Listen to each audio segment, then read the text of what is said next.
ओम नमो भगवते वासुदेवाय नमः। सत्य सनातन धर्म यूट्यूब चैनल पर आप सभी का स्वागत है। विजय एकादशी की कथा। धर्मराज युधिष्ठिर बोले कि हे जनार्दन, फाल्गुन मास के कृष्ण पक्ष की एकादशी का क्या नाम है तथा उसकी विधि क्या है, सो आप कहिए।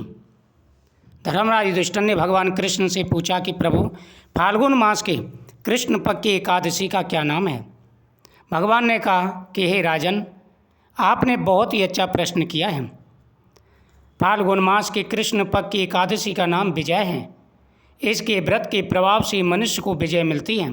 इस विजय एकादशी के महत्व को श्रवण करने से समस्त पापों का नाश हो जाता है।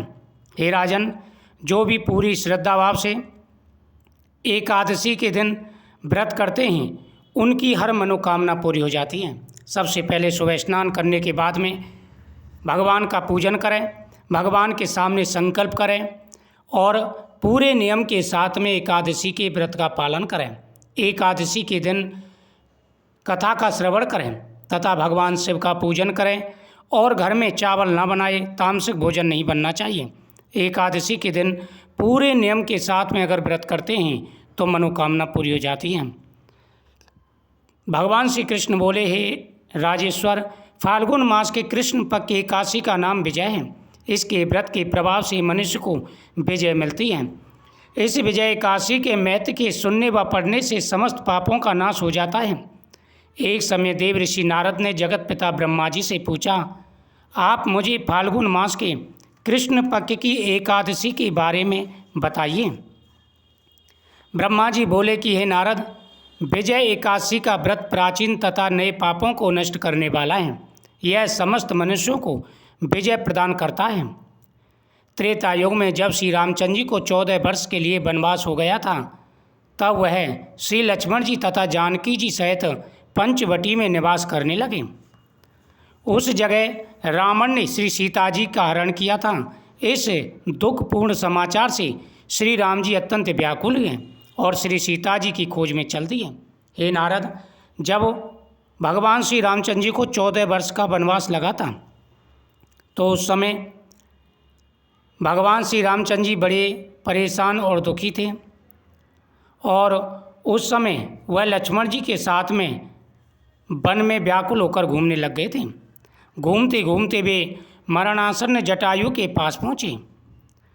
कुछ आगे चलकर उनकी सुग्रीव के साथ मित्रता हो गई और बाली का वध किया। श्री हनुमान जी ने लंका में जाकर सीता जी का पता लगाया। वहाँ से लौटकर हनुमान जी श्री रामचंद्र जी के पास आए और सब समाचार कहे।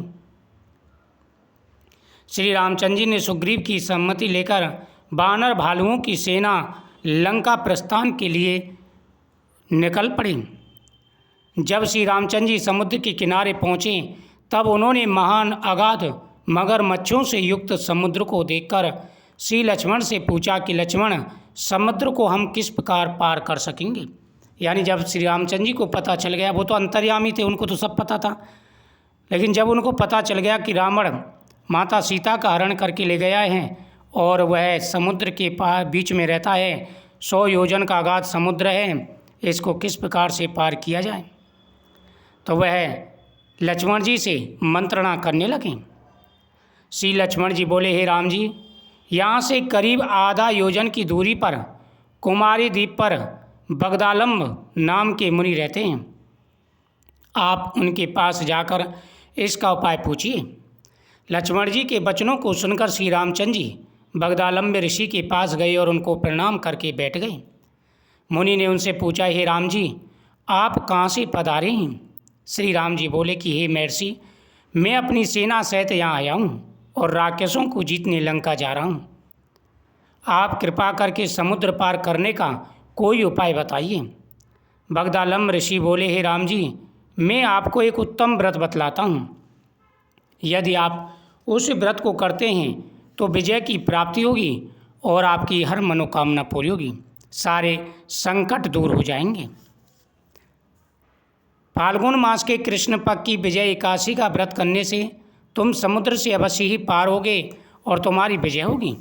हे राम जी, इस व्रत की विधि यह है, दशमी के दिन स्वर्ण, चांदी, तांबा या मिट्टी का एक घड़ा बनावें, उस घड़े को जल से भरकर तथा उस पर पंच पल्लव रखकर वेदी पर स्थापित करें।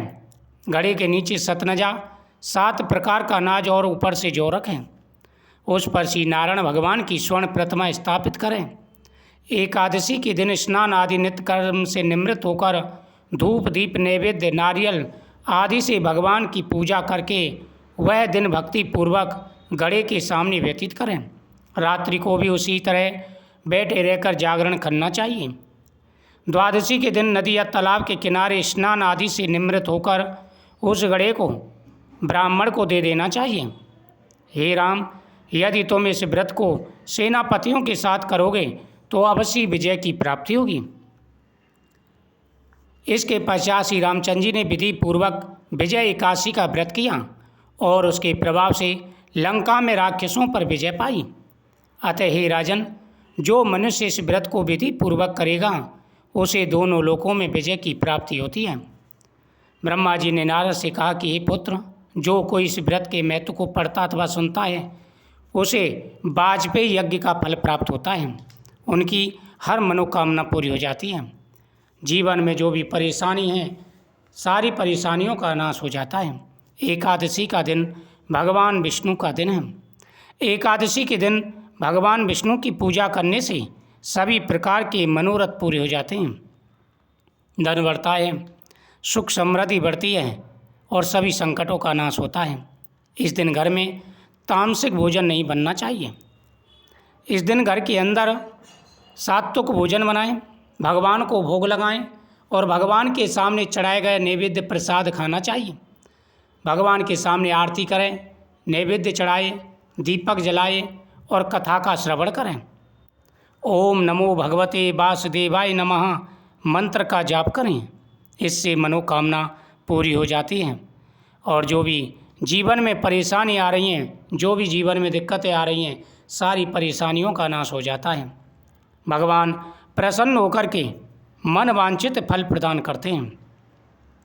कृष्णाय वासुदेवाय हरि परमात्मने प्रणतः कलेश नाशाय गोविंदाय नमो नमः। इस प्रकार से भगवान के सामने बैठ कर के मंत्रों का जाप करें।